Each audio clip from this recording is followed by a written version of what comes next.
ప్రపంచంలో అత్యంత పురాతనమైన నిధులకు నిలయం ఈజిప్ట్. ఇక్కడ ప్రాచీన ఈజిప్ట్ నాగరికతకు చెందిన ఎన్నో కట్టడాలు, రహస్యాలు ఉన్నాయి. ఈ ఎడారి ప్రాంతంలో ఎన్నో ప్రాచీన నాగరికతకు చెందిన రహస్యాలు, విశేషాలు, కట్టడాలు దాగి ఉన్నాయి. కొన్ని వేల సంవత్సరాలుగా ఎన్నో రహస్యాలు ఇక్కడ దాగున్నాయి. ఈ అద్భుతమైన ఈజిప్ట్ రహస్యాల్లో ఎన్నో బయటపడ్డాయి.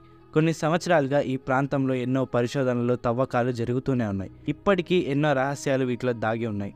శాస్త్రవేత్తలకు కూడా అర్థం కాని విషయాలు ఇక్కడ ఉన్నాయి. ఇంజనీర్లకు సైతం అర్థం కాని కట్టడాలు ఇక్కడ ఉన్నాయి. వాటిలో ముఖ్యమైనవి ఈజిప్ట్ పిరమిడ్స్. కొన్ని వేల సంవత్సరాల చరిత్ర, కొన్ని వేల రహస్యాలు, కొన్ని కోట్ల విలువైన నిదే ఈజిప్ట్ పిరమిడ్స్. చూడడానికి భారీ కట్టడాల్లాగా ఉన్నా వాటి వెనుక దాగి ఉన్న విషయాలు అంతకంటే పెద్దవి. అసలు ఈ భారీ కట్టడాలను ఎందుకు కట్టారు, ఎలా కట్టారు, ఈ పిరమిడ్స్ లోపల ఏమి ఉన్నాయి, కొన్ని సంవత్సరాలుగా శాస్త్రవేత్తలను ఆశ్చర్యానికి గురిచేస్తున్న విషయాలేంటి, అలాగే పిరమిడ్స్కి చెందిన ఎన్నో రహస్యాలు తెలుసుకోవాలంటే వాచ్ ద స్టోరీ. వీడియో చాలా ఆసక్తికరంగా ఉంటుంది. సో మిస్ అవ్వకుండా ఎండ్ వరకు చూడండి. అలాగే ఇలాంటి ఎన్నో ఆసక్తికర వీడియోలు తీసుకురావడానికి మీ సపోర్ట్గా ఈ వీడియోని లైక్ చేయండి. అలాగే మేము పెట్టే ప్రతి వీడియోని మిస్ అవ్వకుండా పొందేందుకు మా ఛానల్ని సబ్స్క్రైబ్ చేసుకోండి. ఇక స్టోరీలోకి వెళ్ళిపోదాం. అది ఈజిప్ట్ దేశంలోని నైలు నదికి పశ్చిమ ఒడ్డు. ఆ ప్రాంతం ప్రపంచ చరిత్రలోనే గొప్ప కట్టడాలకు నిలయం. Away the pyramids of Giza. ఇవి చాలా పురాతనమైనవి. ఈ కట్టడాలు సుమారు 4000 ఏళ్లకు చెందినవి.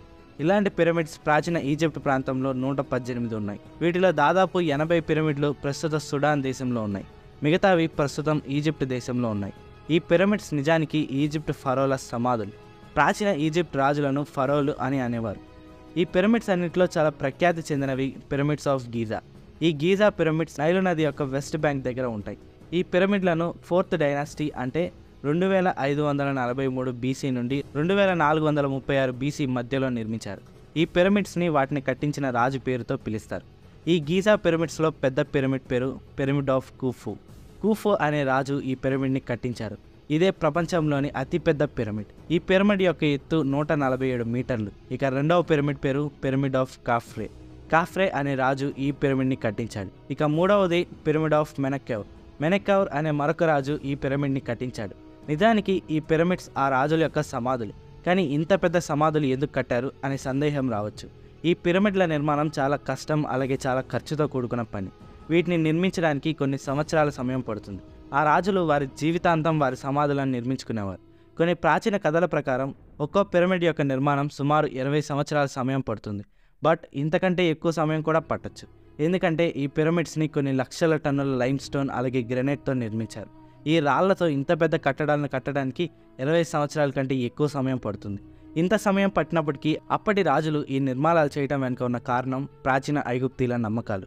ప్రాచీన ఐగుప్తీలు చనిపోయిన తర్వాత కూడా జీవం ఉంటుందని బలంగా నమ్మేవారు. ముఖ్యంగా రాజులు చనిపోయిన తర్వాత దేవుళ్ళుగా మారతారని అప్పటి ప్రజలు నమ్మేవారు.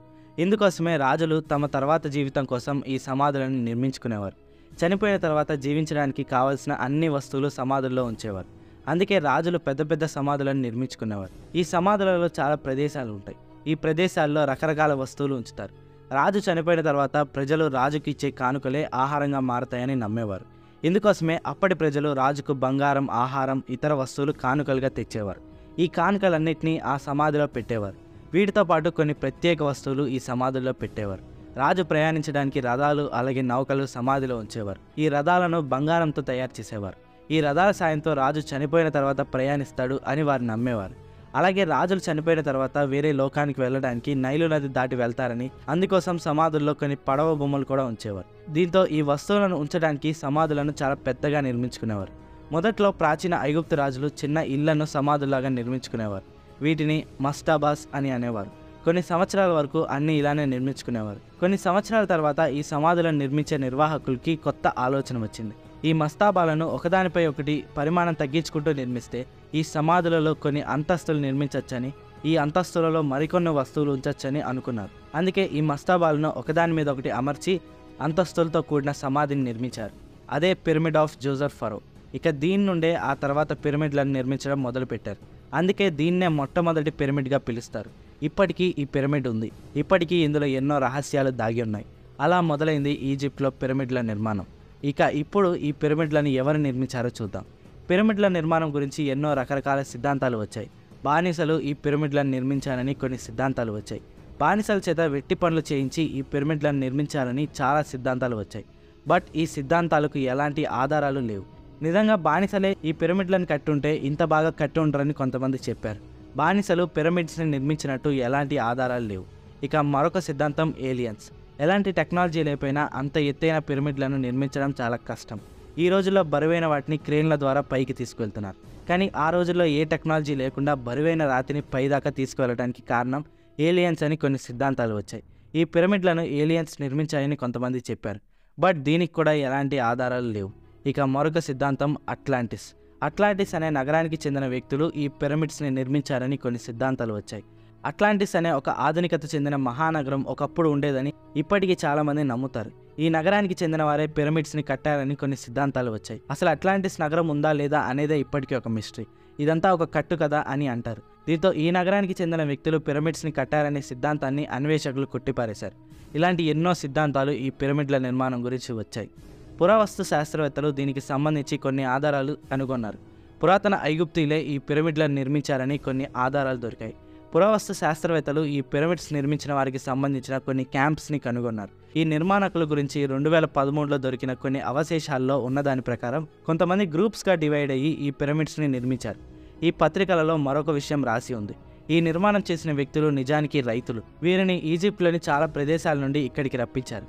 నిజానికి వీరు ఇలాంటి నిర్మాణాలు చేయడంలో బాగా నిపుణులు. వీళ్ళు పిరమిడ్ నిర్మాణం తర్వాత తిరిగి వ్యవసాయానికి వారి ప్రాంతాలకు వెళ్ళిపోయేవారు. క్యాంప్స్లో పురావస్తు శాస్త్రవేత్తలకు దొరికిన ఆధారాల ప్రకారం ఈ వర్కర్స్కి మంచి ఫుడ్ సప్లై చేసేవారు. వారికి మీట్, వెజిటేబుల్స్ ఇంకా డ్రై ఫ్రూట్స్ని తినడానికి ఇచ్చేవారు.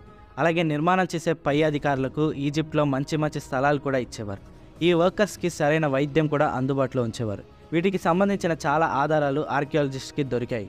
దీన్ని బట్టి ఈ పిరమిడ్లను నిర్మించింది బానిసలు కాదు, నిపుణులని ఆర్కియాలజిస్టులు నిర్ధారించారు. బట్ ఎంతమంది ఈ పిరమిడ్లను నిర్మించారనే విషయం ఒక మిస్టరీగానే మిగిలిపోయింది. ఇక ఇప్పుడు ఈ ఇంజనీరింగ్ అద్భుతాన్ని ఏ టెక్నాలజీ లేకుండా ఎలా నిర్మించారు? ఈ పిరమిడ్ల నిర్మాణం గురించి చాలా విషయాలను ఆర్కియాలజిస్టులు కనిపెట్టారు. హెరోడోటస్ అనే గ్రీక్ చరిత్రకారుడు ప్రకారం ఒక్క పిరమిడ్ నిర్మాణానికి సుమారు 1,00,000 మంది మనుషులు అలాగే 20 సంవత్సరాల సమయం పడుతుంది. ఈ సంఖ్య కేవలం అంచనా మాత్రమే. అయినప్పటికీ ఈ అంచనా నిజమై ఉండొచ్చని చాలామంది శాస్త్రవేత్తలు అభిప్రాయపడ్డారు. ఈ పిరమిడ్ల నిర్మాణానికి మొట్టమొదటిగా కావాల్సింది లైమ్ స్టోన్. ఒక్క పిరమిడ్ని కొన్ని లక్షల టన్నుల లైమ్ స్టోన్ అలాగే గ్రానైట్తో నిర్మించారు. ఈ లైమ్ స్టోన్ అలాగే గ్రానైట్ని ఆ ప్రాంతానికి దగ్గరలో ఉన్న గీజా ప్లాట్యూ నుండి తవ్వారు.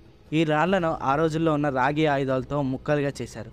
అలా గీజా ప్లాట్యూ నుండి ఈ రాతిని పగలగొట్టారు. కానీ ఇక్కడే మరొక సందేహం ఎదురవుతుంది. ఇంత బరువు ఉన్న పెద్ద పెద్ద స్టోన్ బ్లాక్స్ని పిరమిడ్ కన్స్ట్రక్షన్ వరకు ఎలా తీసుకువెళ్లారు? దీనికి కూడా కొంతమంది ఆర్కియాలజిస్టులు సమాధానం కనిపెట్టారు. దీనికి సమాధానం పిరమిడ్ ఉన్న ప్రదేశం. ఈ ప్రదేశం నైలు నది ఒడ్డున ఉంటుంది. దీంతో నైలు నదిలో పడవల ద్వారా ఈ రాతిని పిరమిడ్ కట్టే ప్రాంతానికి రవాణా చేశారు. అందుకే ఈ పిరమిడ్లను నది ఒడ్డున నిర్మించారు. ఇక రాతితో పిరమిడ్లను ఎలా కట్టారు? ఈ పిరమిడ్ నిర్మాణానికి పురాతన ఈజిప్ట్ వారు ఒక ర్యాంప్ని ఏర్పాటు చేశారు. ఈ ర్యాంప్ ఎత్తును ఎప్పటికప్పుడు పెంచుతూ ఉన్నారు. ఈ ర్యాంప్ ద్వారానే అంత బరువున్న రాతిని కూడా స్లెడ్జ్ సాయంతో పైకి తీసుకువెళ్లేవారు. ఇందువల్ల ఎలాంటి క్రెయిన్లు లేకుండా రాతిని సుమారు 147 అడుగుల ఎత్తుకు తీసుకువెళ్లారు. ఈ ర్యాంప్ పై తీసుకువెళ్ళడానికి స్లెడ్జ్లను వాడేవారు. ఈ నిర్మాణం గురించి ఆర్కియాలజిస్టులు చాలా ఆధారాలను సేకరించారు. కొన్ని పిరమిడ్లలో ఇలా స్లెడ్జ్ సాయంతో రాతిని తీసుకువెళ్తున్నట్లు కొన్ని పెయింటింగ్స్ దొరికాయి. ఈ పెయింటింగ్స్ ఆధారంగా ఈ ప్రశ్నకు సమాధానం కనుగొన్నారు. ఇక చివరిగా గ్రేట్ పిరమిడ్ ఆఫ్ గీజా లోపల ఏముంది?